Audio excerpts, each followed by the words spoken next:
4th down. Rolling out, they're going for it. Rashada launching downfield, looking for the end zone, and it's caught. Touchdown!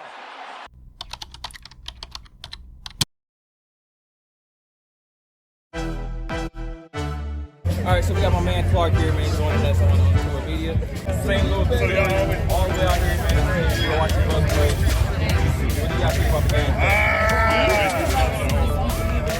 All right, you rocking with ontourrmedia here, man. We're here at Unveiled homecoming weekend.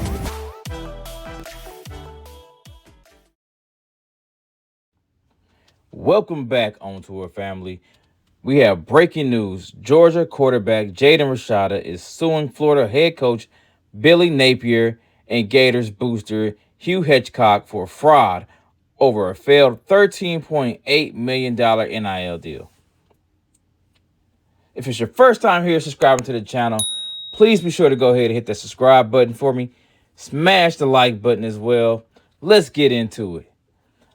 Like I said, a lawsuit has been filed in federal court by Jaden Rashada against Florida head coach Billy Napier and the booster as well.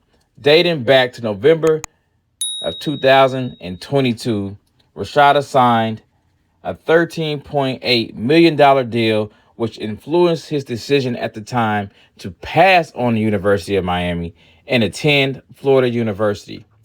The $13.8 million deal was set to be paid out over a course of 4 years, along with the $500,000 signing bonus, which also was not paid out.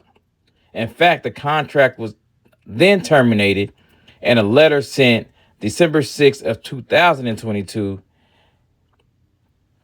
Even though Jaden Rashada had originally signed a letter of intent, he was later released of that contract by Florida, which then allowed him to then go sign with Arizona State University, which he is currently at today. So Rashada and team are in fact suing the booster, now the booster's company, now former company, which it was sold in 2023. Florida University is not named as a defendant. Only a former employee and a current employee is currently listed inside this lawsuit. Now, this whole thing is a complete mess, and no one is sure what will happen with Billy Napier, as far as his job, or whether he's going to be, terminated or, suspended, whatever the case may be. But as of right now, there are no text messages, there are no emails, there are no recordings at this point in time. So I know you guys may be thinking, like, isn't it illegal to negotiate NIL prior to signing? Technically, yes, it is, quote unquote, but there are really no rules officially written in place regarding the NIL process at this time. It's really a gray area and a big loophole within the process and the compliance piece of it, right? So this is why Coach Prime always says, when he talks to his recruits, do not talk to me about money.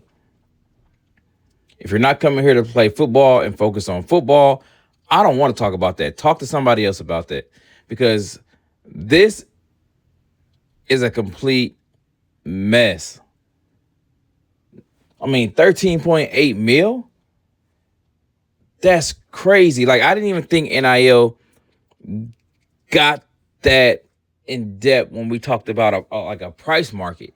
Then it spread out over a case of 4 years.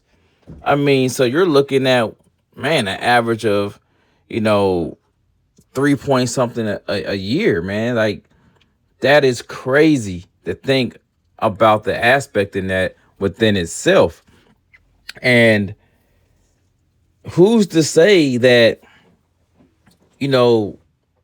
if just say, okay, if they were giving him 13.8, Miami offered 9.8. So what did ASU, Arizona State University, offer him? I'm curious to know what that looks like. And that is a big reason why the game is tainted. Like, I'm all for NIL. I'm the first one to say, hey, I go on record saying I love the NIL deal, being in place. But there has to be some type of stipulations written and within the process to control this thing, because this thing is getting completely out of hand. So I'm curious, man. I want to hear you guys' thoughts in the comments on what you guys think about the lawsuit. I want to know what you guys think about the amount of money these players are receiving with the NIL deal. And I'm all for saying they should get paid. But $13.8 million for one player? Man, that is insane. It's crazy. And all power to whoever can get that deal. But to me, for a quarterback, it's like the NFL, right? So if he sets the price market at 13.8, who's to say the next quarterback coming in next year as a true freshman, his stats are better than this guy coming out of high school, just per se. Well, you gave him 13.8. The market is now set at that. I want 14.8. So you see how this thing kind of works. It's kind of like the NFL and setting that new standard at that salary cap level, or that salary level for these QBs. One year, somebody has a great year, he asks for $60 million. Another quarterback comes in, he beats that guy's numbers on a different team. He now comes up for his re-signing. His contract is up. He now wants $70 million because you gave the guy 60. My numbers were better. I made it to the Pro Bowl. I won a Super Bowl. All those things play a factor with incentivizing these players now. So I know it's a whole debate because the NCAA it's a whole separate thing right now with the federal law and all that stuff, with them handling it. But they have to, at some point in time, man, get behind this thing and figure it out. Otherwise, these coaches are going to go crazy. These coaches are going to lose their minds trying to fight this battle, and their focus should be on game planning for the upcoming season to win ball games. They don't have time to battle with the finances of what a player needs to make. So I'm pretty sure they have a team in place at these universities that handles those things, but that's a lot of money. So you guys let me know you guys' thoughts on the $13.8 million lawsuit by Mr. Jaden Rashada against Florida head coach Billy Napier and the booster. Do you think these guys are just taking the fall for it? Or do you think there are other names that should be involved within this lawsuit that somebody's hiding behind? So you guys let me know your thoughts, man. I'm curious to hear about it. Thank you guys for checking out the channel. The last couple of videos are doing numbers. Hey, just remember, hit the subscribe button, hit the like button for your boy. Let's keep getting it. I love the comments. You guys are speaking your mind. Keep it going. It's your boy, the Legend 5.